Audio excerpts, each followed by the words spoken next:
All right. So I'm going to talk about online reputation management in general, but what I know and what I do is specifically online. And so it's really kind of where I'm going to be focused as far as that goes. To define what reputation management is, very simply per Wikipedia, the influencing and controlling of an individual's or group's reputation. The most common way you're going to run into these sorts of things are ratings and reviews from companies that customers leave. If you search for something on Google, typically you'll get a list of Google My Business listings that have the reviews that people have left with Google, whether 1 star, 2, 3 to 5 star possible. You can leave a little bit of a comment with it as well. It's become a very big thing, not just as far as influencing the way people make choices and purchasing decisions online, but it actually affects the way Google ranks your listing. People that have reviews and have positive reviews are actually going to outrank people that don't. As far as your business listing goes, which is a little different than organic search results, this is specific to local business listings that Google lists. But having reviews on there actually will bump you ahead of people that don't have reviews. So there's a reason beyond just influencing customers. It actually influences the search engines as well. So very good thing to try and get some reviews if you can. Yes. And you may be going to cover this, but I was just thinking, could that not make you susceptible to someone's devious behaviors to try to, your competition that might try to put reviews that would put you in a negative light? That can happen. I've heard of things like that happening. And if it does, I mean, there's really very little recourse outside of like legal action you could take. You may be able to file a complaint with Google and they could look into it. If they can verify that it was an erroneous rating, then they could remove it. In most cases, though, if you get bad reviews, there's really nothing you can do about it except to just get more good reviews. I mean, at any point, if you have a company, if you have a product or service that has dealt with hundreds of customers and you've got starting to get dozens or even hundreds of reviews, no matter how good you're doing things or how satisfied everyone is, you're going to have some bad reviews for whatever reason. The person that day just happened to have a bad day, talked to somebody, misunderstood something that was said. They felt like they got bad customer service. Now they're mad. They're going to get on Google and give you 1 star. That sort of thing can happen anyway. But if you do get a bad review and it's like completely like an attack and you feel like it was something that somebody was doing as like subterfuge in some way, Google does have an appeal process. I don't think very often you get any results that are that helpful because it's very difficult for them to prove anything like that. Yeah, but my thought is if they use that as a metric or tool to rank you, someone who's trying to boost their site and put yours a little lower, if they were to do that, certainly you can only hope that you don't encounter something like that. But it just seems like it's a little unfair if they don't have a way to really, as you said, prove it or anything, but yet they rank you. Well, the ranking is not so much based on the quality of the reviews, it's their existence in the first place. If somebody has 0 reviews and the other 3 companies in that search have 4 or 5 reviews each, even if they only have 1 or 2 stars, it's not the number of stars you get or how happy the customers are that's outranking the other people. It's the fact that those reviews exist. Having reviews on your Google My Business listing will put you ahead of people who don't. Yes. I do know that Google will take them off because we had a situation where someone made a very terrible comment about one of our vets and it was not true at all.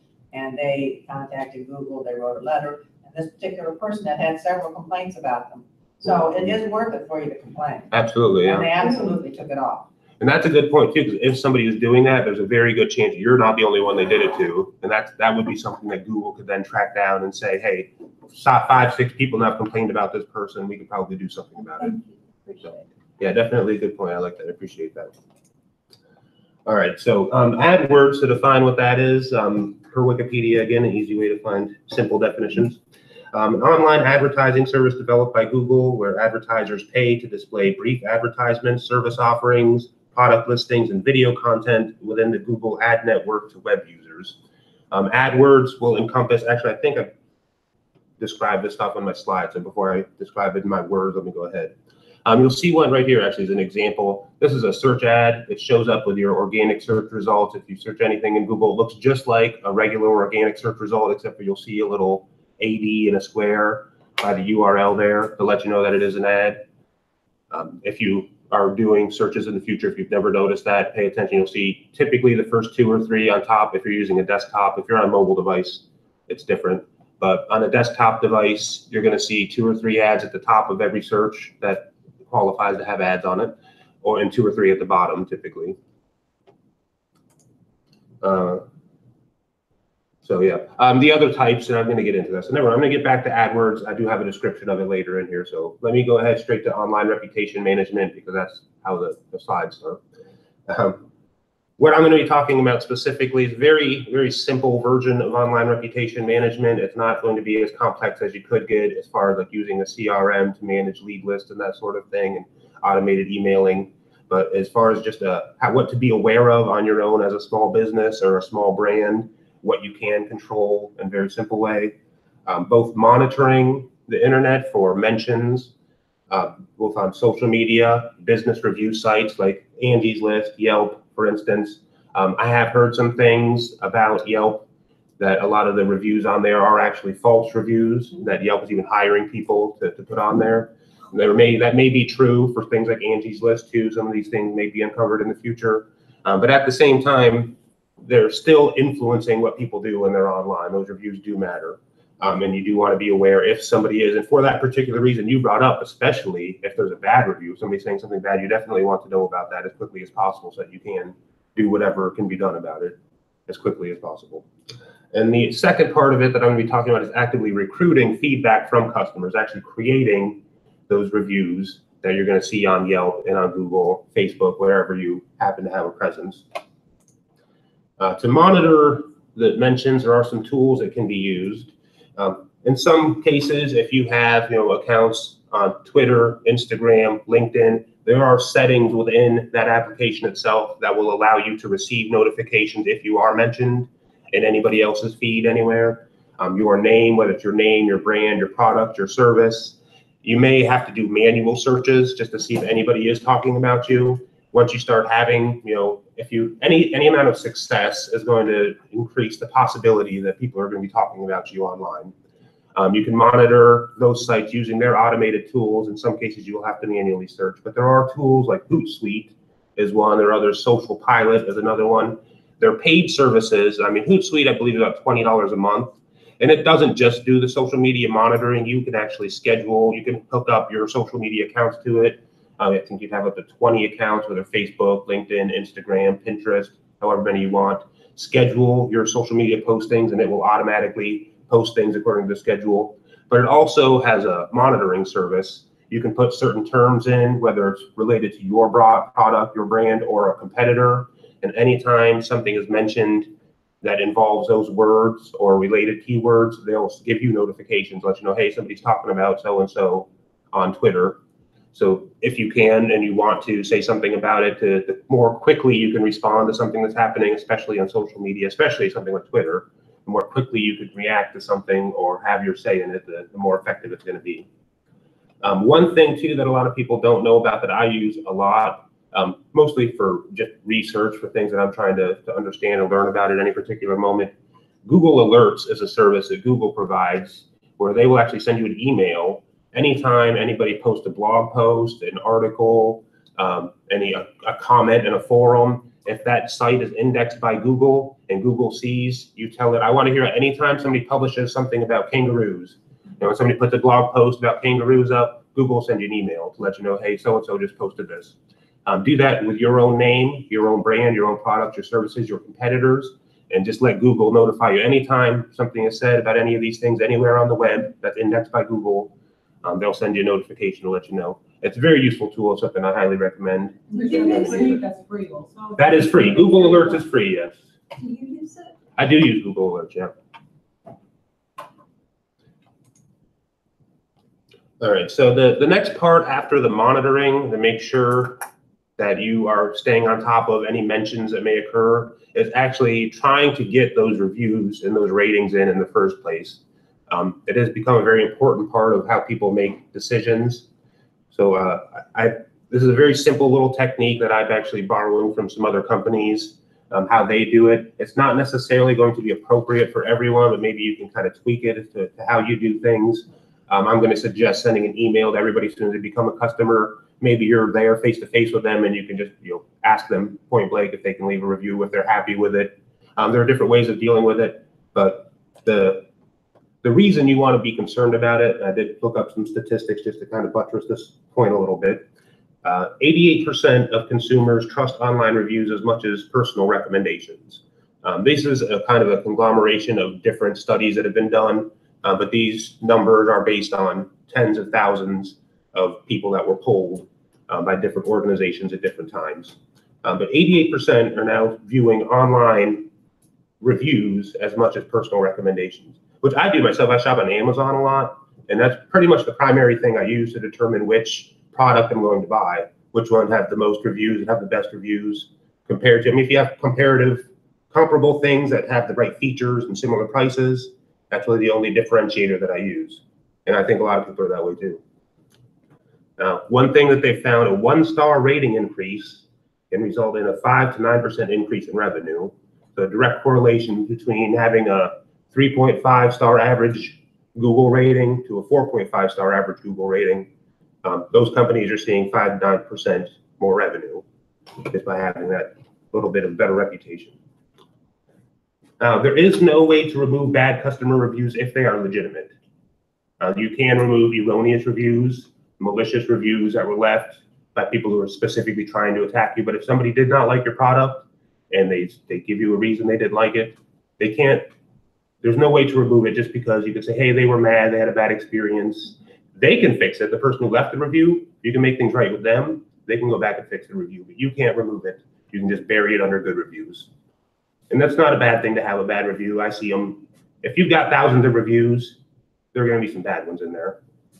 As long as the vast majority are positive, I don't think they really mean too much to most people. Rich, is that the same place where people can then respond? Sometimes you know how someone gives a bad review and then the proprietor or the business owner says, well, I'm very sorry you had that bad experience. We were working on it. You know how they respond sometimes? Yeah, absolutely. Any place like Google My Business, Yelp, if you get a bad review, you can get on there and add your own response to the reviews. Right, and I see that a lot, actually. It's kind of helpful because you can see that sometimes people will say, okay, I understand what happened. We were having a challenge. Maybe you were honest about it. Now say something. I would definitely recommend doing that too. If you do get a bad review for any reason, if you can't resolve it with that person, at least leave something there in public for everybody else to see. Hey, I am concerned about this. I'm sorry you had that experience, and I would like to make it right. Just that anybody else who's coming across that bad review will at least see that you're engaged enough and conscientious about it.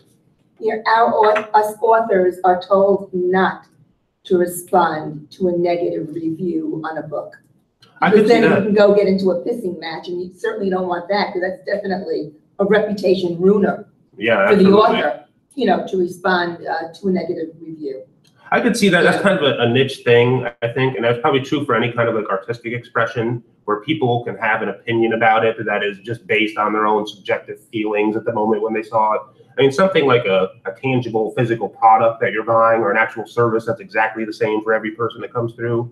And even in those cases, I mean, you could have a hotel that 99% of people think is absolutely wonderful, but for some reason, the one person that comes in hates the carpeting and the wallpaper and the linens on the bed, and they just leave a terrible review for that reason. And I would say if that's the case, it's not something where you feel like, I made a mistake or we could do better and I'd like to try to fix it. If it's somebody's opinion that they don't like your wallpaper, there's really no reason to reply to that. I mean, what are you going to say to them? Like, sorry, we're not going to change our wallpaper until you don't like it, basically. So yeah, I think in that case, if you're an author, that sort of advice makes a lot of sense to me. But if you're not, and there are other places where you feel like, I guess you kind of have to use your judgment, your discernment on that. If you see a review and it's just a personal thing, or they just have a personal grievance for whatever reason, there's probably no reason to address it. But if it's based on them saying, like, I got bad service, I got a bad product, this person was mean to me, I would say something about that on there for sure, in response to them. And this is the technique that is very simple that I have seen multiple companies use. There's actually a system called Ratings Pro that they sell to people to do this. I'm not sure what they do that's so different than people could do on their own. But typically you would create a follow-up email or some way of reaching out to a person. I say preferably automated. I've done a lot of things. I mean, the background I come from is dealing with a software development company where our product was downloaded online, and when that download would happen, we had to set up to send an automatic email. We actually had an automated email nurturing system for anybody that came through, so that nobody actually had to get involved and make choices about what they're going to send and when they're going to send it. That's not going to be appropriate for everybody, but definitely reach out to all customers as soon as you can, just to see how they felt about what happened. Did you have a good experience? Did you have a bad experience? Go ahead. We have started doing the follow-up email. The problem that we are encountering, because we deal with a lot of older people, is they are hesitant to hand out an email address because they're thinking, well, I'm going to start getting junk mail. How do you address that? And when is the most appropriate time to try to gather that email address? When that client is calling me and I'm setting the appointment up, or when my technician is out there and he's performed the service and he's getting payment and they're having a dialogue, you know, because people love my technician. Yeah. They love him to death. And, you know, that's why we said, well, you know, we're going to have him start automatically sending an email as soon as he gets done. But we're having a hard time with people giving us their email address. Well, how do people typically become a customer? Is it something that they do online, or is it something that they do in person? I work for a remodeling company that also has a small home services division. So the people that we're talking to on a daily basis is our dryer vent cleaning customers. And they see an ad in the Chronicle or the Villager, or we do ads several different places, and they call me and I set them up an appointment. Now, a couple of years ago, I did at that time gather the email information, but that's when I started having so many people push back at me. We kind of dropped that off. I wouldn't ask for it then in that case. I mean, I'd want to deal with somebody who already has it. Face to face. Yeah, they've already done some sort of business or made some sort of Right. decision to interact with you other than just reaching out and scheduling an appointment. I mean, it's a little different because I deal most of the products that I've worked with are some sort of form or some sort of subscription that they can make online. And at that time, as they're first making that initial contact with you, you can ask them for a name, a phone number, an email address, and they have the option of whether or not they want to give it to you, but they've already committed to give you their name and their phone number, and it doesn't really bother most people in most cases. Yeah. And they're already doing it online, so I think the email address is kind of assumed that we're going to continue to have electronic correspondence now, so give us your email address. In your case, that's not necessarily the case. They don't necessarily assume that they're going to be able to talk to you by email. And what I would like to do, you know, I would like to automate some of these renewals, because they suggest that you get your dryer vent cleaned once a year to prevent dryer fires. And I would like to, what I'm doing right now is sending out postcards. What I'd like to do is send out emails. Yeah, that'd be cheaper for one thing. A heck of a lot cheaper and more instantaneous than have to wait for 2.5 weeks for postcards to get to wherever they're going. And, you know, postcards, you know, they're not on the priority of the post office delivery list. Well, I would say in your case, I mean, maybe have the technician try to gather an email address after the service is provided. Don't push, you know, like have any kind of argument about it, and you know, have two separate lists. Have your email list and have your postcard list. You may still have to do the postcards, but maybe some of them can be done by email. The reason I suggest reaching out as soon as somebody does become a customer is because if they had a bad experience or for whatever reason they feel like it wasn't something that made them happy, buyer's remorse or whatever, there's a good possibility they're going to feel like they should get on Google or get on Yelp and leave a bad review right away. And at least this gives you an opportunity to say, hey, if it was a bad experience, I want to know about it. Please do tell me. I'd like you to complain, but tell me. Don't complain to Google. Don't complain to Yelp. Give me an opportunity to do something about it. The way that I've seen it done, it's very simple. Typically, you'll send out an email and just say, you know, we're happy to thank you for doing business with us. We're glad you came by. We just wanted to make sure we're doing good work. How would you say your experience was today? and just have a couple of icons, whether it's a thumbs up and a thumbs down, a smiley face and a sad face, a check or an X, in this case, all these different examples. And they can select just one of those. You're the only two things you have to do. Are you happy or are you sad about the experience? Well, if you're asking for a review, that happy and sad's not going to automatically get published though on Google or Yelp or wherever. That's exactly right. That's the trick to it. Because what I did on my email that I came up with for my technician to send to them is I provided links to each website. I only did 3 because somebody told me, I could go in there and list 7 or 8 different places, but people get kind of, by the time they give you your 3rd review, they're done with you. Mm. So I've just gone in like my Facebook page and my Yelp page and my Google page, and when they click on it, it takes them directly there. Well, here's the way this technique works, and it's exactly addressing the thing you're talking about. Once they get that and they make that selection, if they select the thumbs up or the happy face, then they get a reply. Great. We would really appreciate if you could take a minute to leave a review, and then you give them the links. If they click on the thumbs down or the sad face, you don't want to send them to Yelp. You don't want to send them to Google. You want them to come to you. Have a page on your website or somewhere they can come and leave a grievance or make a complaint directly to you so that you can address it. And then maybe later they'll want to go to Yelp or to Google and leave a good review. If somebody's not happy with it, I want to know that before I send them off to leave a review somewhere. So that's the way that it also encourages people to leave reviews. That's one thing, but it takes the people that could potentially leave a bad review and redirects them away from Yelp and away from Google to you, so that you have a chance to address their grievances before they go and start influencing other people on the internet because of their bad review. Does that make sense? Like how I'm explaining that would work? Make sure you know that they're happy before you suggest them leaving a review. And if there's any chance that they're not happy, let them tell you directly. And that's better customer service, I think, too, rather than just sending them off to go complain somewhere else. Say, hey, if this wasn't something that you enjoyed or appreciated and you think I could have done better, I want to know so that I can help my next customer better, and I maybe can make things right for you. Excuse me. Sure. That originated from an email? Yeah, this would be after they get an email that just gives them the option thumbs up or thumbs down.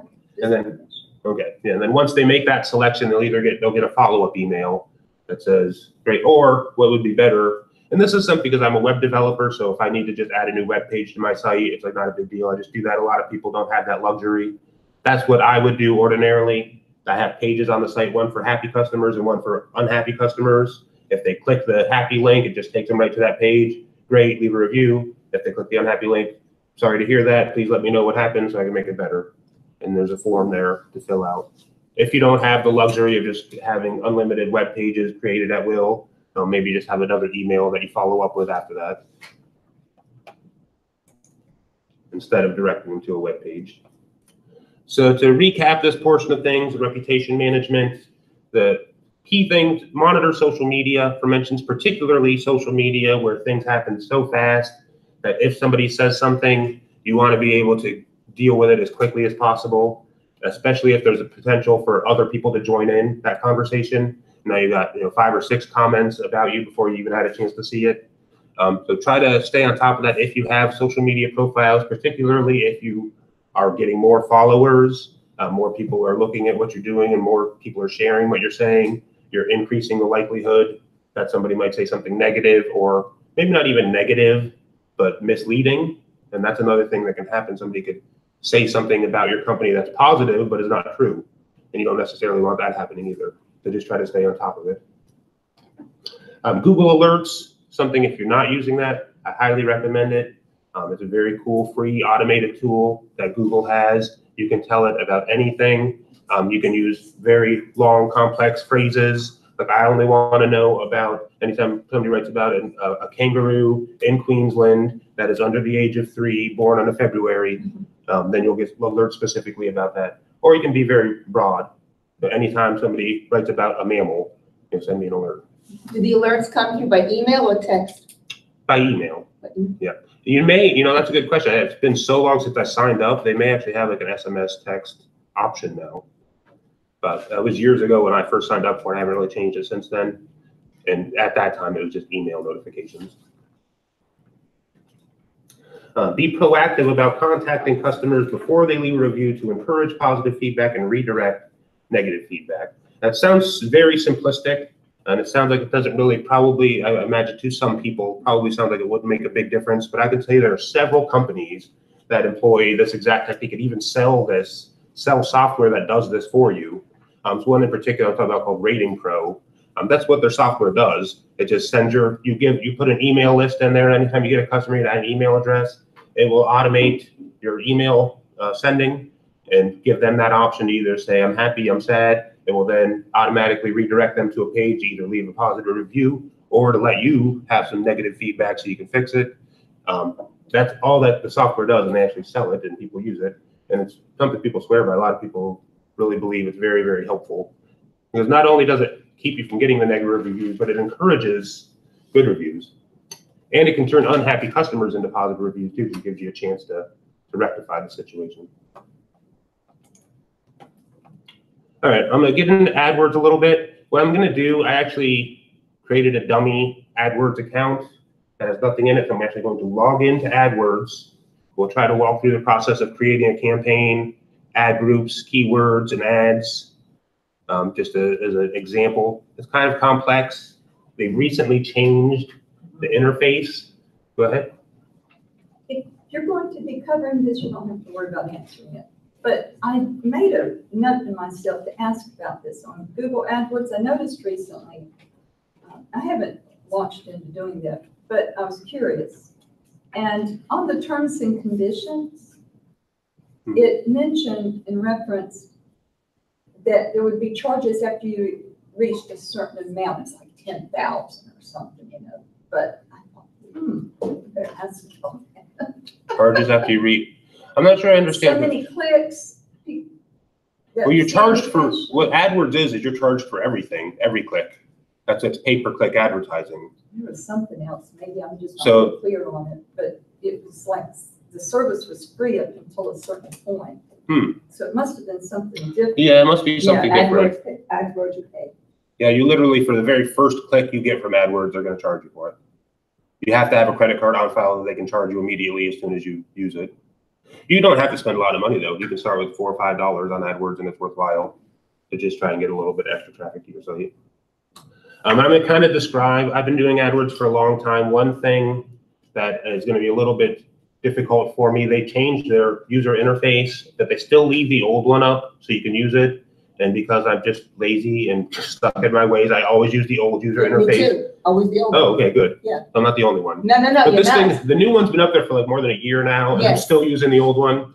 I'm going to try to today, though, as I go through the walkthrough, use the new one. I may not know what I'm doing, so just bear with me. I'm actually going to do a screen share now so I can get this on the video too, so it'll be a little bit of a hiccup here, possibly. Give me a moment. All right, so how do I do this?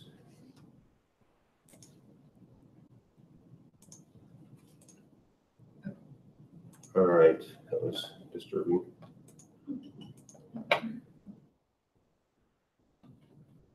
AdWords.com, AdWords. There's a new thing too called AdWords Express. It kind of removes a lot of the control from you. It makes it so that everything is automated by Google. Let them decide what kind of campaigns to have. Let them decide what keywords to target. Let them decide how to position to arrange your ad groups and categorize everything. I don't like that, but that's because I've been doing AdWords for 5 or 6 years now, and I'm so used to how everything works. I have a kind of way that I like it to be done, and I don't want Google doing it for me. It may be not a bad idea though for somebody who's new to check out AdWords Express. That's what they will suggest when you first create an AdWords account. They're going to say, hey, here's your AdWords Express account, as if that's the only thing there is.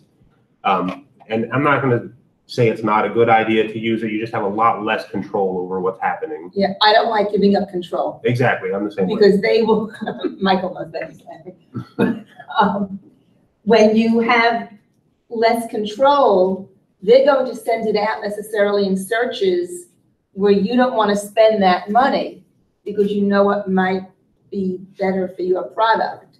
Yeah, they You don't. know, so. They, no, I they don't understand. understand your product or your service. They're going to base it entirely on data and Yeah. similar products, similar services. If they have a customer who has a website that sounds like it's similar and that they've used AdWords and had success a certain way, you just kind of get pigeonholed into that means of doing things.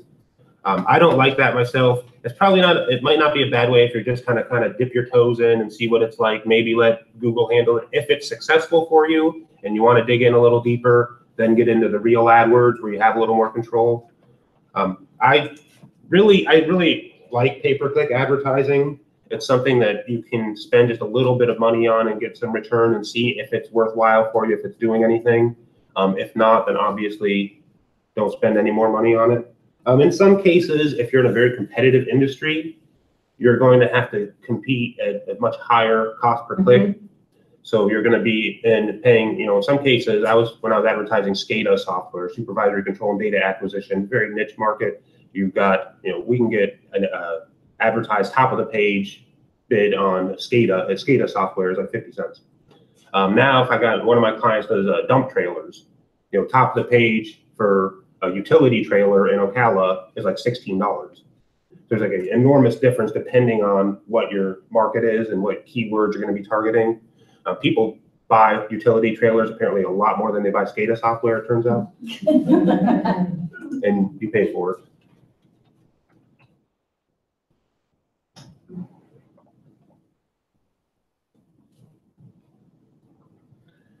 All right, so here I am creating my brand new AdWords account.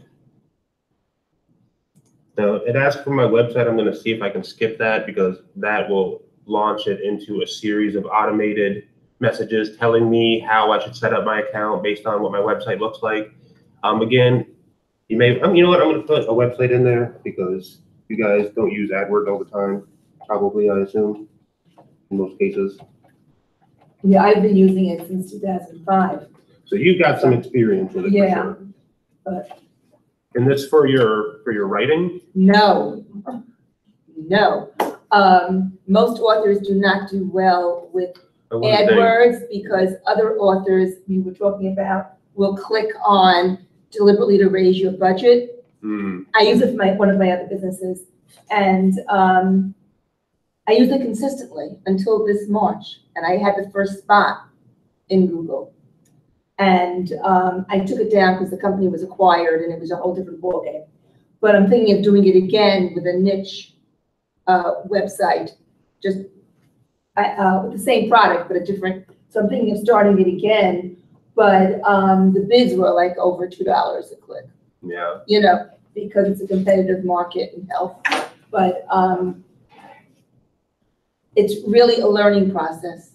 It is, and it's one of the things I'm going to talk about too. Your bids are based on so many different factors. It's not as simple as just this person is willing to pay $2 for this click, so now you have to pay $2.01. There are a lot of factors related to your quality score, the ad relevance, landing page experience, the expected click-through rate based on what other people who have searched for that term would do. So you may end up being able to outbid somebody by paying less than they're paying just because you have higher quality. I'll kind of explain that a little bit too. That's how you kind of optimize your AdWords or any pay-per-click campaign, is to try to improve the quality so that your cost per click goes down, as well as your cost per conversion, which is really, that's the metric I tend to target myself, cost per conversion being the number of the people that actually fill out a form or sign up, subscribe to your newsletter, whatever your conversion action is on your website that lets them take that next step from just being a website visitor to becoming a customer. You measure those things in AdWords. All you do is simply put a little piece of script on whatever page they get to after they fill out that form. Every time a visitor lands on that page, they can say, hey, they clicked on this ad based on this search term, and you'll get a record of that conversion, what led to that conversion. You can then optimize those pages to increase your conversions. That improves the landing page experience. You write better ads, you target better keywords, and that cost per click will just keep coming down. So the cost per click is not exactly just related to just a pure auction. It's not like one person saying, I'll give you $20 for that, and it says, I'll give you $21. That somebody might buy it for $18 because they're a higher quality advertiser. And I'll explain that. That sounds a little confusing. What it's doing right now is actually sending me into AdWords Express. I'm going down this rabbit hole. I don't know how to use AdWords Express. I'm going to check it out though and see what it looks like. So they're asking me right now, I gave them my website. What do you want to do? What am I trying to get customers to do? Do I want them to give me a phone call? Do I want them to visit a physical location, my storefront, or do I want them to do something on the website?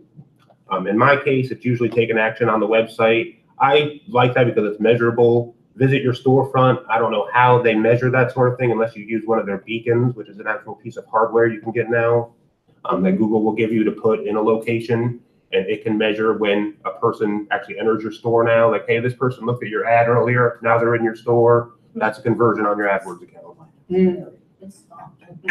Yeah, it's disturbing actually the way the technology is working. And it's all for profit. It's very, this profit-driven artificial intelligence is kind of scary. All right, so I'm gonna go take an action on your website. Choose this goal. Most of your business is conducted online. You want customers to complete a trackable action such as a purchase or sign up on your website. Now, does that apply to anybody here? That's what you'd be looking for, somebody to sign up for a newsletter, fill out a contact form? Yeah, I'm going to be doing a contact form on my new website that we're creating now. I always enjoy that sort of thing because it's trackable. Phone numbers are much more than they used to be as well. We're to a point where 60 to 70% of searches are actually happening on mobile devices now. Phone numbers become clickable links in that case. So that's actually something that's become a lot more trackable than it used to be, is phone calls. And you can actually trace those as well in AdWords. You can set up an AdWords ad extension that will put your phone number on your ad. And if somebody just clicks on that, then Google can count that as a conversion too. And what's good about counting the conversions, it's not just so you know that something converted, but you can specifically trace it to what term they searched for, and kind of scary information about them in some cases, how old they are, what income bracket they're in, where they live, what sort of products they bought for their children last year. I mean, all that stuff is kind of available if you really want to dig into the demographic information. You can't get it, you're not going to say it was this person, it was Jim Smith who lives at, Mulberry Lane who did this. But you'll get all kinds of facts about Jim Smith. Say this is a person of this age who lives in this area, who shops for these types of things and has these types of interests. And you can learn all of that about the people who click on your ads and ultimately go to your site and become customers. You'll know, you can create kind of a target customer profile and know what type of people are likely to actually become customers. Yes.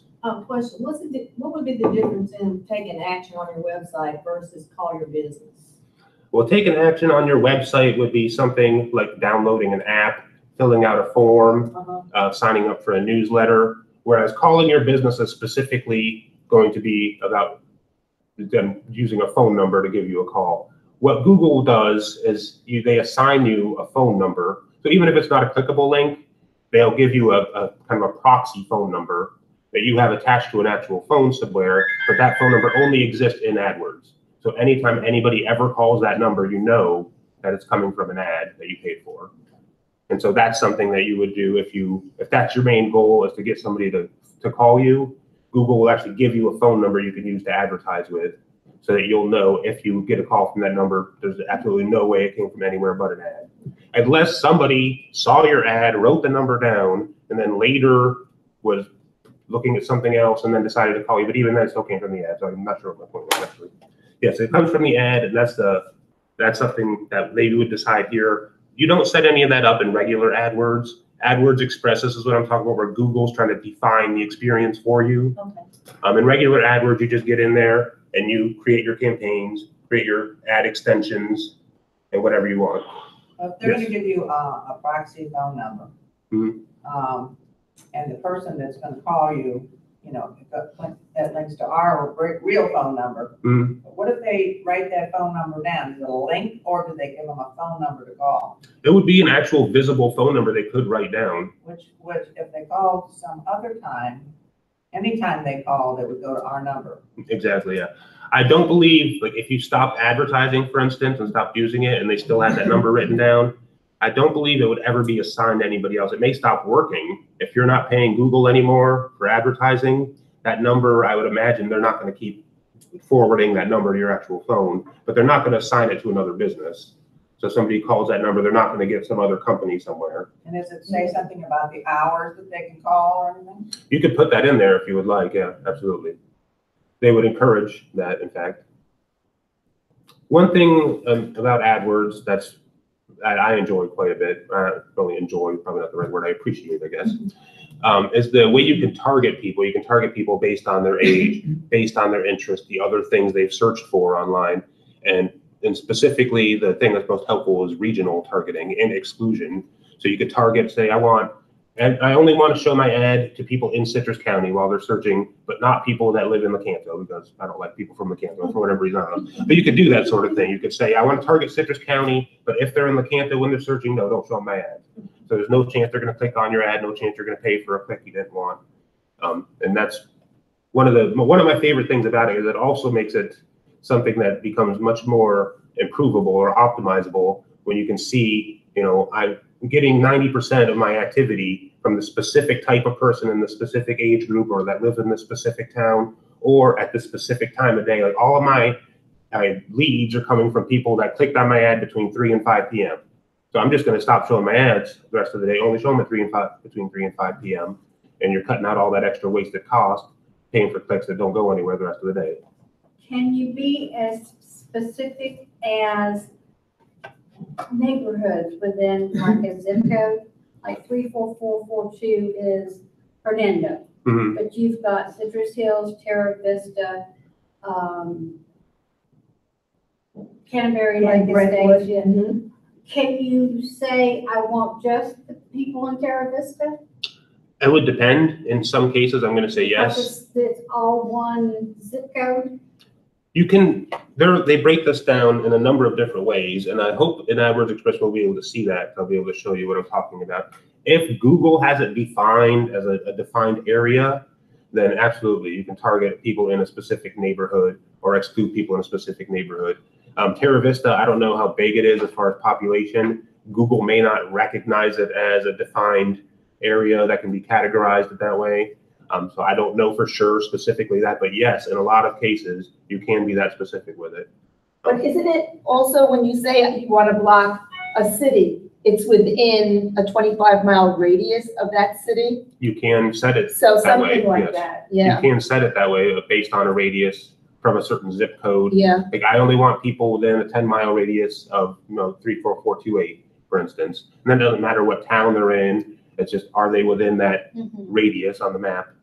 Okay, yeah. There are lots of different ways to target regionally. That's probably the most important tool for a lot of people, because a lot of people that are using AdWords have brick and mortar businesses. They're not going to be able to do business with somebody who's 50, 60 miles away because there's another brick and mortar business, competitive business right there. Why would you drive 50 miles? So you don't even want to show your ads over there. You only want to show your ads to people within a 10-mile radius of where I am physically. And so Google's set up to definitely accommodate those sorts of things for people.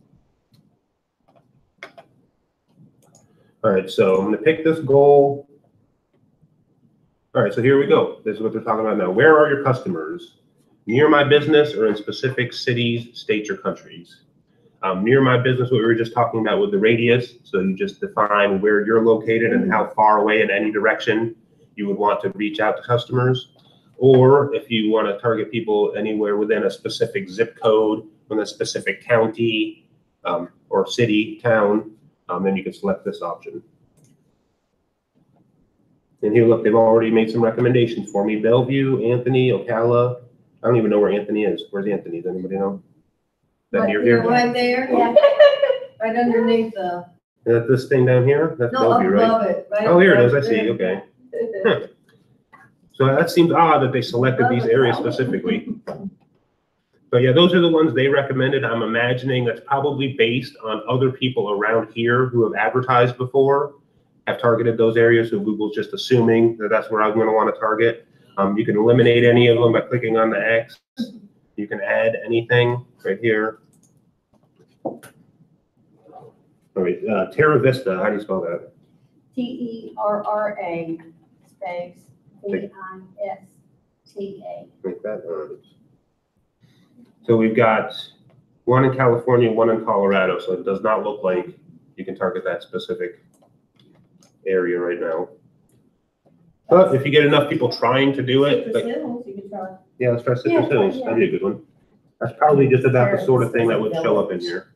Yeah, 34442. Yeah, it's called Citrus Hill.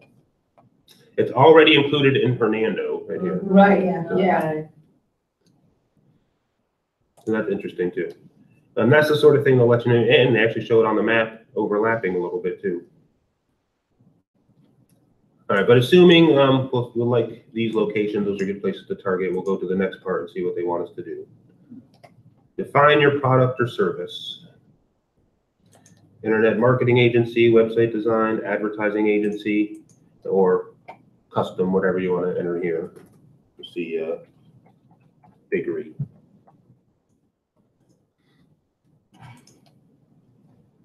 Specific products or services you want to promote in this ad. Why will it not let me do this? Can you go in and play There we with go. this program like you're doing right now without paying for it? You don't pay for it till you get to the end and say, this is what I want to do. Yeah, absolutely. They encourage you to come on here, set up campaigns. In fact, they will, if you try to come in here and set up a campaign, there's a good chance, I'm not going to promise anything, they'll actually send you a coupon in your email for $150 or $100 in free advertising. If you don't use it, come here, mess around with AdWords a little bit, then don't do anything for a month, and Google will probably give you some free money to use AdWords.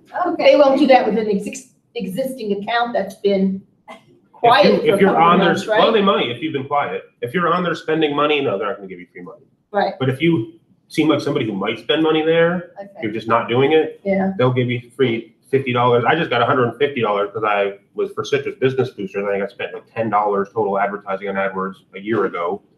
And just the other day, they sent me $150 to use on here. So I'm going to use that here pretty soon. Yeah, Yelp sent me, I think, for $300. Oh, Yeah. Because they want me. I don't want them though. You know, Yelp's not bad. I mean, it can help. They've gotten into some controversy lately. I was just mentioning they had some That's what, bad press about fake reviews on there. All right, product or service, cake. Birthday cakes, there we go, it's already on there, never mind. Skip, or next. All right, now you're gonna create ads. And these are the ads, what they look like. These are search ads. There are different types of ads on AdWords that you can set up. They're the ones that show up in regular text-based search when you're using Google. But there are also display ads you can create, which are picture-based ads that will actually show up on other people's websites. So if somebody's using AdSense, they call it, you can actually show ads on your website for other companies. And Google will then take other people's ads, put them on your website. When they get clicked on, you get a portion of that pay-per-click advertising money. AdSense is a way you can actually make money on your website by advertising other people's stuff. And Google in the background does all of the work with their algorithms to determine which ads to show to which people. You don't even decide what ads to put on there. You create a space on your site according to these dimensions that Google provides, and they will fill it in with ads based on that visitor that's coming to see you. And really, it used to have a lot to do with the content of your site, but so much more these days because we know so much about the users on the internet. Somebody can go to a site for bakery and get ads for some kind of new technology or something that has nothing to do with baked goods because that user was looking at new technology the other day. So as they're getting traced around the internet and getting ads fed to them based on other stuff they've looked at before, which I'm sure you've probably noticed too. yeah. If you go around, people are going to show you stuff, advertising a website you were just at yesterday while you're somewhere else. That's not a coincidence. They know you were there and they're doing that on purpose. That's called remarketing too, by the way, which is something I highly recommend to people if you're going to use AdWords. I'm going to get into that too, the different types of campaigns, but remarketing is where you have visitors coming to your site and you can define a specific action, whether it's they fill out a form or they visit this page or just any visitor who's come to my site. And Google will then create a list of all these people stored in AdWords, and then you can create ads that are specifically for those people on that list so that you'll only be showing your ads to people who have been to your website, who have done something you specifically defined that they do. Remarketing is actually a very, very effective. You get a much higher click-through rate. You usually get much lower cost per click, cost per conversion, because these are people who are familiar with you already. Your ads are only being shown to people who have been to your website or interacted with your brand in some way before. So how do you set that up? You set that up in Google. I don't know how to do it in Express. I'm gonna get out of AdWords Express here in a minute and get into real AdWords so I can have some idea what I'm doing. But basically, this is a real simple way of kind of explaining what AdWords does. There are some components to your advertising: the headline, the URL, which is the landing page that you're pointing the ad to, the actual ad text. You have the keyword that you're targeting, which you're going to want to create a keyword for every single ad you have, a specific ad for every keyword. In fact, let me get back to my presentation before I get into all this, because this is, in the real AdWords, you have numerous columns that you have some information under, and I'm just going to kind of describe what you're going to see when you get into AdWords, so you know what those things are, what those terms mean, and what you're actually making decisions about when you're in there. The first group here, your keyword, your campaign, and your ad group. Everything in AdWords is structured according to campaigns, which is kind of like an umbrella that goes over top of your ads, your keywords, everything is. And if you have people you're trying to target in different cities, for instance, or different states, that'd be a way to set up or to distinguish your campaigns. That's something that I will do. Say I've got a Crystal River campaign, Hernando campaign, an Inverness campaign in my AdWords account. And I may be advertising the same things within those campaigns, but the campaign level is where you set your budget. And so if I want to spend more money in Crystal River than I do in Inverness, that's really the only way to do it and have control over it, is by actually putting them in separate campaigns. But the structure, let me skip ahead a little bit actually. Within each campaign that you define, you're going to have ad groups. And within those ad groups, you're going to have keywords and ads. Where you want to start when you're setting up AdWords is your actual keyword list.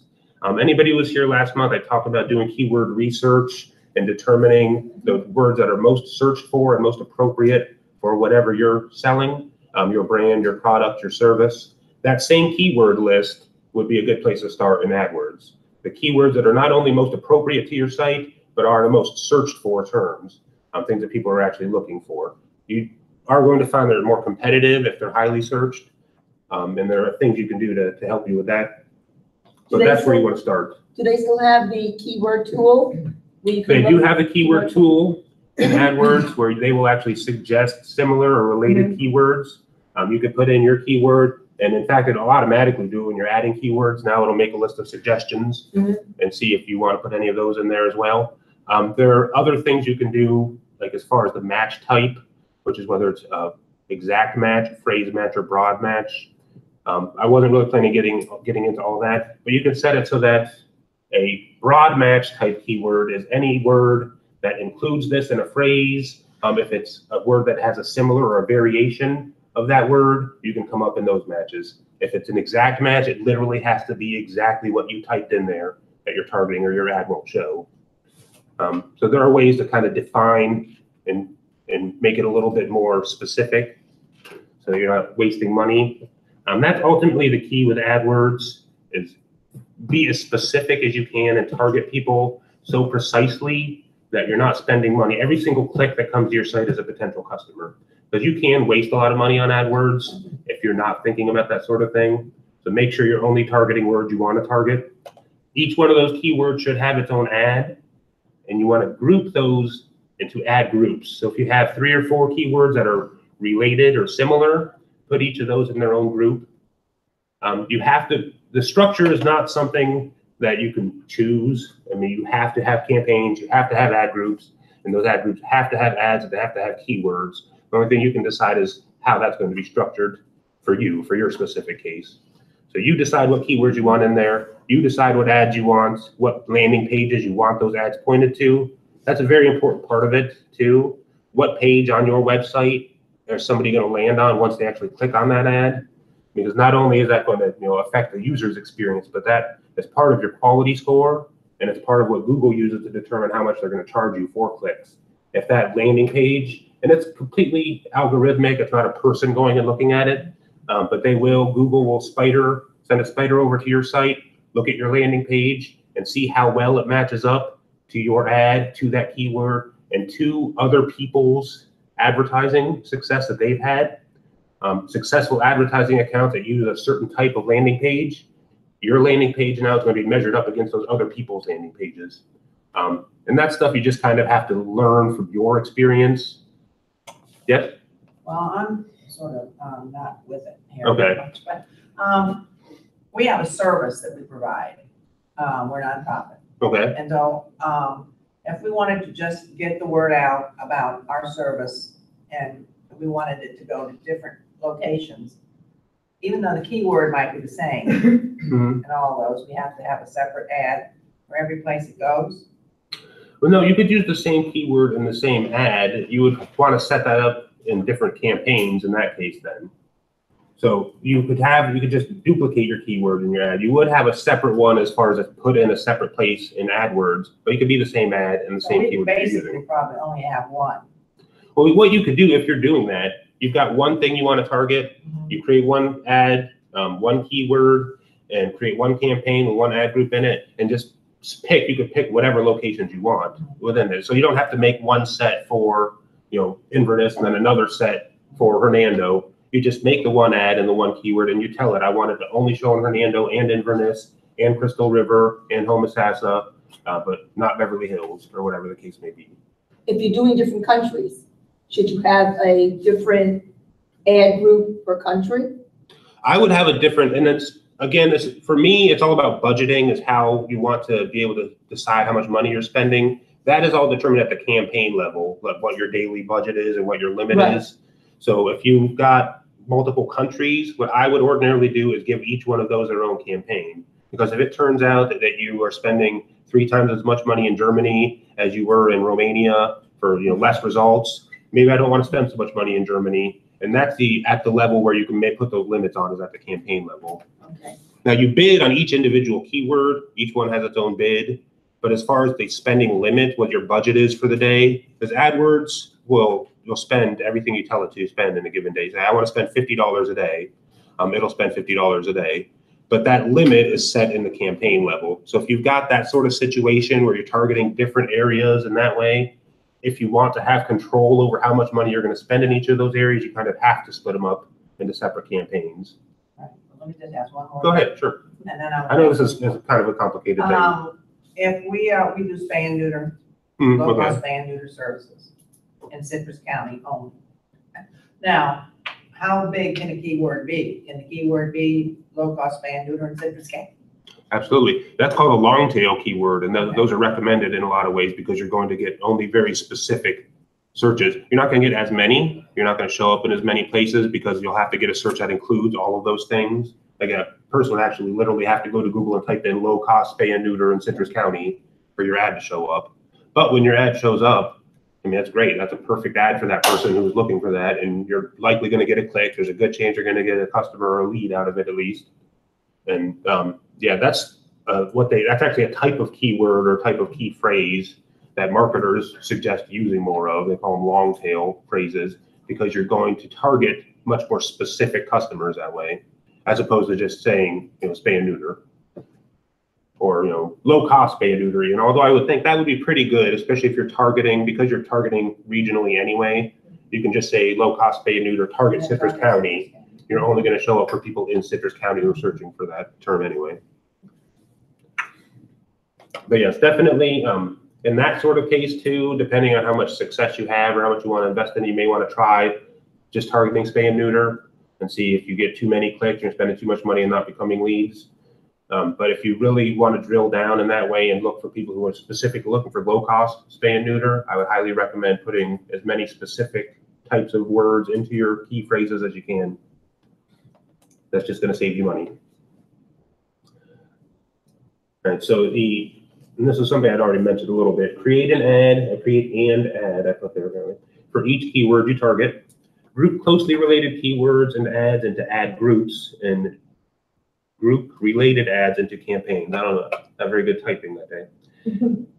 But yeah, the reason you want to keep your keywords that are closely related in the same ad group is your ad groups actually will compete with each other. If you have a similar keyword over here, so you're targeting spay and neuter in this ad group, and you have a different ad group that has low cost spay and neuter in it, you'll actually compete against yourself and be raising your own cost per click. So make sure if you're targeting similar terms, you keep them all within your own ad group, and then Google will let you know, like, hey, they have a creative conflicting with another creative, is how they put it. So I'm gonna relate this to me. So I should have a separate ad, say, for wanting customers versus wanting distributors. I would say, yeah, absolutely. Okay. Now, So I would have 2 ads under the same campaign. Under the same campaign, I put those. Webpage. If you're targeting different people though, different searchers, put them in different ad groups, I would say. Ad groups. Yeah, typically within an ad group, you're going to want a group of ads and keywords that are all kind of for the same person or the same type of searcher. If you're targeting different types of customers, like in that case, or different types of searchers, separate those into different ad groups. Otherwise, it's harder for you to tell what's going on and which one's being successful, and which is not. A lot of this stuff is basically helping you make it better in the future. So setting up your campaign the right way in the first time and separating your ad groups and your keywords the right way in the first place. And you can always go back and adjust it and change it later, but you're going to learn a lot more about what's working and what isn't working. So you can stop wasting money on things that aren't working, start doubling down on the things that are working. The more you can distinguish your ads from one another and keep them as separated as you can, really. I mean, there's such a thing as a single keyword ad group idea that a lot of people use, where they'll create an ad group for every single keyword. You have one keyword, one ad, gets its own ad group, gets its own campaign. You want to target a different keyword, it gets its own campaign, its own ad group. There are benefits to doing that. I think that's a little bit over the top. I mean, if you're going to do that sort of thing, if you are somebody who's going to spend, a couple of hours a day going through all the numbers and crunching all the data and analyzing everything to that extent, so you can make sure that you're squeezing every penny you can out of it. Sure, that might be a helpful thing. That'd be the only reason to be that specific, though, is if you really want to analyze it so thoroughly that it's going to be a full-time job for you, just optimizing your AdWords campaigns. Yeah, that would be a bit much. Yeah, for most people. Yeah, but they can both go to the same landing page, right? They can, absolutely. Yeah. Again, though, here's the situation. If you want to do the best you can, having separate landing pages allows you to do something called A/B split testing, where you can actually say on this landing page and this landing page are exactly the same thing, except for this one has a blue button and this one has a red button. See which one of those does better. On this landing page, maybe it says, click here to send your message. On this one, it says, send your message by clicking here. Seems like a silly thing, but those are the sorts of things you can test. And this is what marketing companies, inbound marketing companies like HubSpot, for instance, or Constant Contact, that's the sort of thing they do, is they will give you setup tools that you can use to A/B split test these different types of designs, different landing page layouts, different terms you can use. And when you have 2 different landing pages, it allows you to do that. You can test 2 different things. And if one of them is converting at 50%, the other one's only converting at 20%, well, just stop sending people that 20% one, send those people to 50% one, you just got a bunch more leads now. That's probably a little extreme for changing a button color, 20 to 30% or 20 to 50%. Won't be that big of a difference. But even if it's only 1 or 2% difference that you get on those tests, you can test, anything. You can change the way a sentence is phrased. You can change the background color, change the heading, the image at the top, test different versions of those things, find one tiny little incremental increase over with one version just a little bit better than the other one, go with that one, test a different thing, and keep testing tiny little things. Each one's gonna give you a 0.5% increase here, 0.5% increase there, and it's cumulative over time. Do they still have the display URL and the landing URL have to be the same? No, they don't. Actually, this is something they changed not too long ago. Oh, good. They have something called a final URL, right? Which is what the actual real URL that you go to is. And then there's the display URL can be whatever you want. It doesn't even have to be a real URL. Because that did change, because even when I was doing it, I would sometimes get an ad disapproved because I didn't have the exact match. Exactly. Where people would see that. Yeah, oh, good. Yeah, that's changed. So for anybody who doesn't understand what URL is, that's just the address that you're sending the people to, the web address. So www.google.com is a URL. You can, when you're setting up your ads, show the customer an ad or a URL in your ad that doesn't even really exist, and actually have that ad pointed to a real page. But the display URL you're showing there might say like google.com best search engine in the world. Wow. Which doesn't exist as a real website, but that's what it looks like you're sending them to. When they get sent to that page, it's actually a completely different URL. Don't know why exactly they did that. I guess that affects the way people search and the way people click on things. But that's a change they've made recently. All right, quality score is the main thing I wanted to get into in AdWords today, because that's really the one thing that everybody kind of needs to understand how to do it well. It's based on 3 factors: the expected click-through rate, the ad relevance, and your landing page relevance. The expected click-through rate is not something you have a lot of control over, because that's going to be based on similar advertisers and people who've done similar things until your ad starts getting some traction. Once it starts getting a real click-through rate of its own, then that will increase or improve that.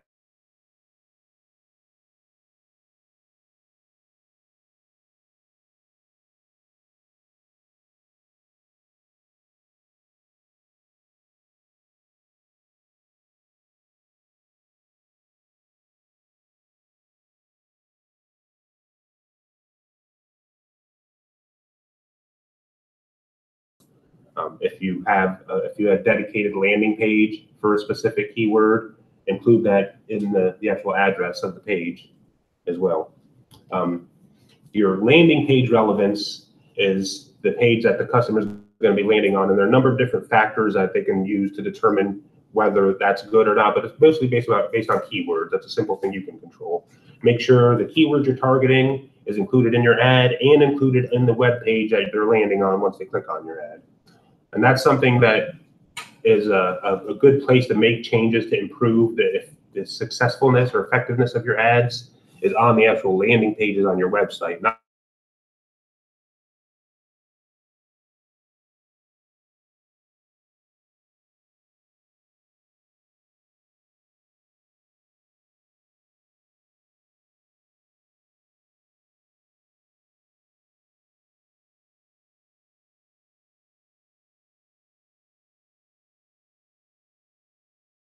things or people that are bidding on that same keyword are going to affect the cost per click. But by improving your quality score, you're going to make your ad more attractive to Google. Google then thinks it's more attractive to the customer, and they want to show your ad more than they want to show somebody else's ad, even if that other person's paying more. The quality score will be anywhere from 1 to 10. You'll almost never see 10. If you get 10, then don't change anything. Just step away. Come up with a different ad group or something if you want to experiment, but if you get a quality score of 10, just leave it alone. Very rare, but you do see them sometimes. Higher quality scores equals lower cost per click and higher placement. Those are kind of the same thing. When I say lower cost per click, I mean lower cost per click to get placed higher. You can pay 1 cent a click for anything if you want. You'll just never show up in any searches.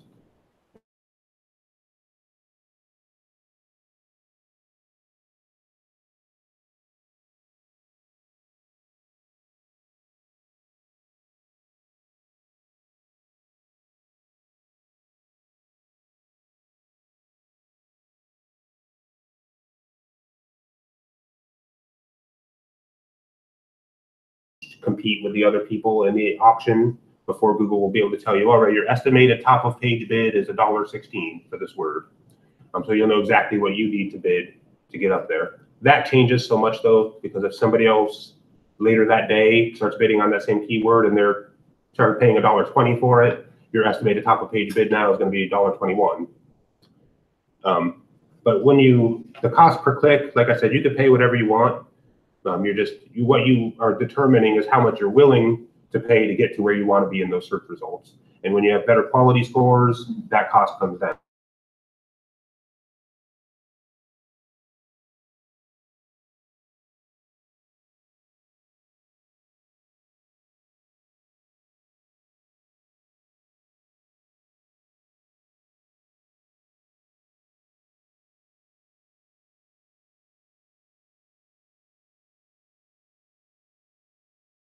And it's very similar. You want to put them in AdWords. You're still targeting keywords. So what will happen is your display ads will appear on other people's sites who use the keywords that you're using, that you're targeting.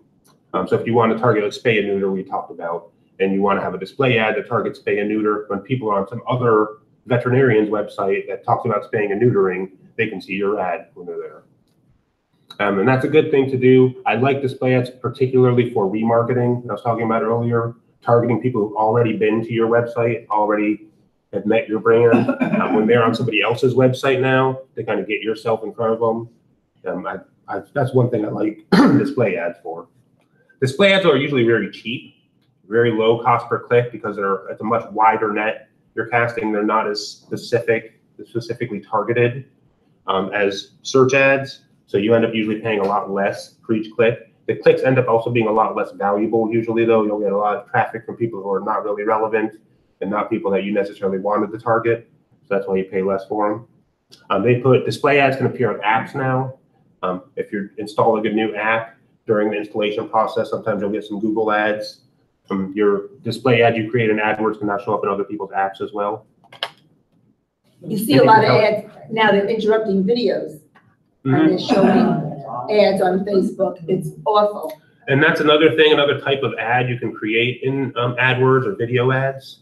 And those are primarily going to be in YouTube. You can do either in-stream ads where your video will show up during somebody else's video, which will stop and show your ad, or in the actual search results in YouTube. Like if somebody's searching for a certain type of video, they get a list of return results and recommendations.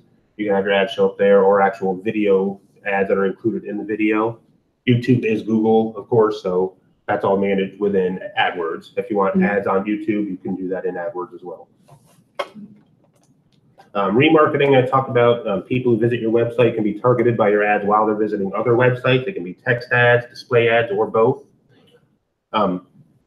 They do require leaving cookies in visitors' browsers and disclosure in your privacy policy if you're going to remarket. Google tells you specifically what you have to tell customers, but you are legally required to disclose that in your privacy policy or a privacy policy on your site to let them know that we do use cookies. They're going to be put in your browser so that wherever you're traveling on the internet, we're going to be able to show you our ads. It doesn't specifically say that. It's pretty innocuous sounding. But you do make sure if you're going to use remarketing, that you follow and comply with what Google says, because Google can shut you down. It's also a violation of laws. So all kinds of other trouble may be able to come from it. Probably not, I would think. If you just make an honest mistake, you'll just get a cease and desist opportunity and stop that. But Google will specifically tell you do have to disclose that to people, and that is something I would recommend doing. That doesn't go in your ad, it goes on your landing page, right? It doesn't even have to be on your landing page. It just has to be available on your site. You could simply have down at the bottom a link to your privacy policy. And on that page, it explains it. The person who's going to your website has to have an opportunity to see that if they're looking for it. And then say, no, I don't want to continue, right? Yeah, they say, I don't want to fill out your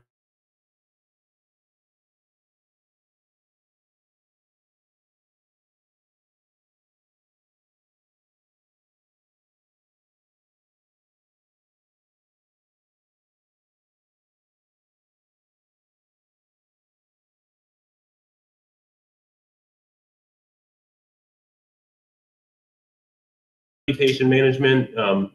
It entails both monitoring for mentions online and managing customer feedback, trying to take control of the process of reviews so that customers aren't going off on their own when they're angry and leaving bad reviews, and encouraging them when they are happy to try to leave good reviews. Use AdWords to reach a wider audience than you would through only organic search. There's a lot more we could get into with AdWords.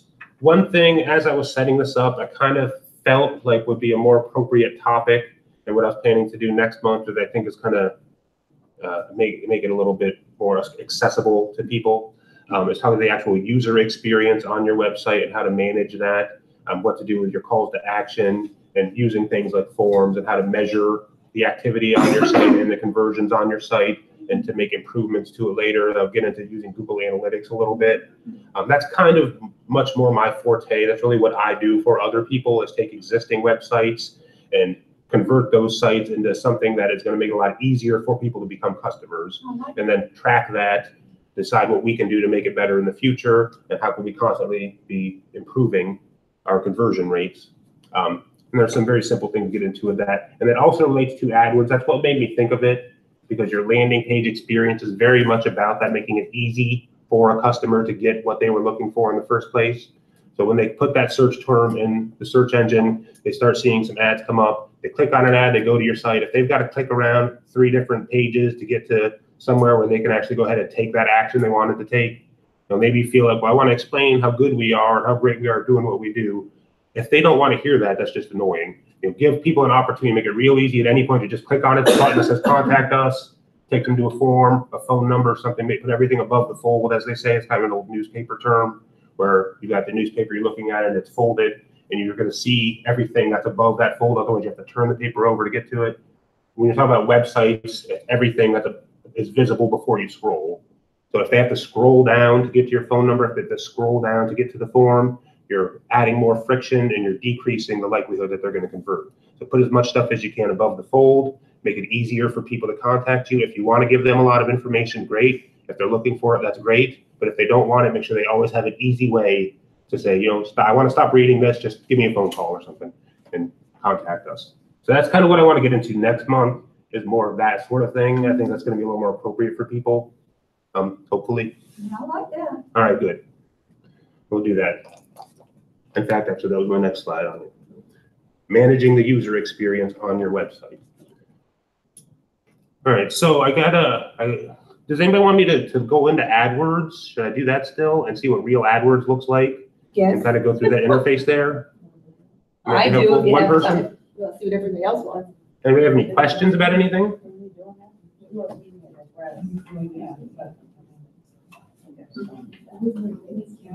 No, I'm gonna go look at AdWords.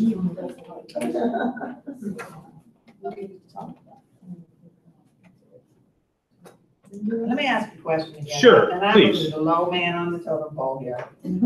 But, you know what our services are, and what I'm asking you is, what determines, when you use a search engine to find spay and neuter, what comes up first on there? Is that this ad business? Well, you're going to have ads first above all the organic results. They're different. There are paid search results and there are organic search results. But I'm just going on my search engine, and I'm putting in spay and neuter. Yep. And then it brings me up a list. Yep, and you're How do likely you to get see. the top of that list. You're likely to see ads at the top of that list, and so to get to the very top of the list, yeah, you'll have to pay. The only people up there are going to pay. But there's a line when those ads end, and you can see, I had a slide on here where I included one of those types of search listings. If you see a listing like this on there, where it actually has, in a little box right here, it says ad, AD, Right. You're going to see those in your search results on Google. Okay. Otherwise, it looks exactly like every other search result you got. That's the only thing that distinguishes it from the others, is that tiny little box that says ad. So they do let you know that it's a paid result. Those are typically going to be at the top of the page for most searches. Okay. If you want to get up there where they are, the only way to do that is to pay. No, I don't care about the ads, but when they start giving you the websites. The regular Go results. to find spay and neuter. How did you get to be at the top of that list? That's a little bit of that's what I was doing last month, actually, search engine optimization. Yes. Well, I never heard the answer to it. Well, there are a lot of different things. Excuse me, I'm so sorry, but this is available on that from last month. You can go on there and get Is it. that where the words are hidden behind the things and? There's some meta information, if that's what you mean, things you don't actually see on the page. Yes. That's part of it. Yes. That's part of it. There's a lot of the stuff that's on the page is also a big part of it too. How you use keywords in your headings, how you use keywords Okay, in so all paragraphs. that is how you get to the top of that list. Yes. Okay, and we've got that Yes, documentation. yes. Thank you. And if you want to get into those places where the advertisers are, then that's what AdWords is for. All right, so I'm going to try to get into regular AdWords here. I don't know how you get there from here. Let's see.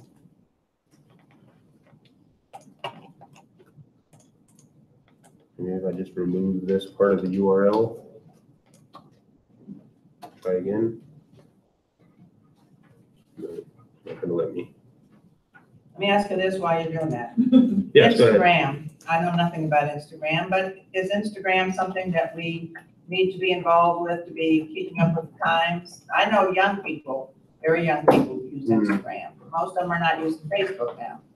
But should we go into the Instagram business, whatever it is? Probably, it doesn't hurt. The best thing, and I'm not a huge social media guru, but I do highly recommend at least creating accounts at Instagram, at LinkedIn, Facebook, anywhere that would be appropriate, because those are strong backlinks. That's a big part of what you were talking about, getting to the top of search results. is having domain authority, as Google calls it. And part of what determines that is the number of other websites that link to your site. Oh, So if you go to other websites like that, social media sites that are popular, that are used a lot, have a lot of juice, link juice, as they say. And having your link on those sites is just a good backlink to add some domain authority to your domain. okay. And in fact, that's probably the number one, aside from the number one factor in search ranking is traffic. The people who have the most traffic now, or if you've got 10 times more traffic than everybody else, it doesn't matter how well they use keywords or how well anything else goes, you're going to win because your site is more popular than everybody else's already. And the popular people are going to win no matter what. But if you don't have a lot of traffic to start out, which is a situation that almost everybody is in, literally everybody is in, actually, when you first start out, you don't have traffic until you get it. Those are the things you have to do is focus on your keywords, focus on your meta information, do things to improve your page speeds, like use smaller images, try not to use, and there's a lot of technical stuff you can do as far as if you have a lot of script on your page. If you're using something like WordPress, there's going to be a lot of stuff on your page that you can't do anything about that's going to slow it down a little bit. WordPress has a lot of plugins, though. This is something I learned. I wish I had known this last month. Actually, one of my clients uses WordPress. I've never been a big WordPress person. But I learned there are a lot of plugins on there, actually, to do these things, to minify your script files, to reduce your database size and stuff that I didn't even know existed to actually improve your page speed. So I wish I had that information last month. I would have presented that, too. Now, if anybody's using a WordPress site, there's stuff, I can't remember the name of it, but reduce your database size is a thing you can do. There's a plugin that just does that for you. Minify, M-I-N-I-F-I, or Y, M-I-N-I-F-Y, your CSS and HTML files. There's a plugin that'll do that for you to improve your page speeds. All right. I literally have to search for how do I get into regular AdWords.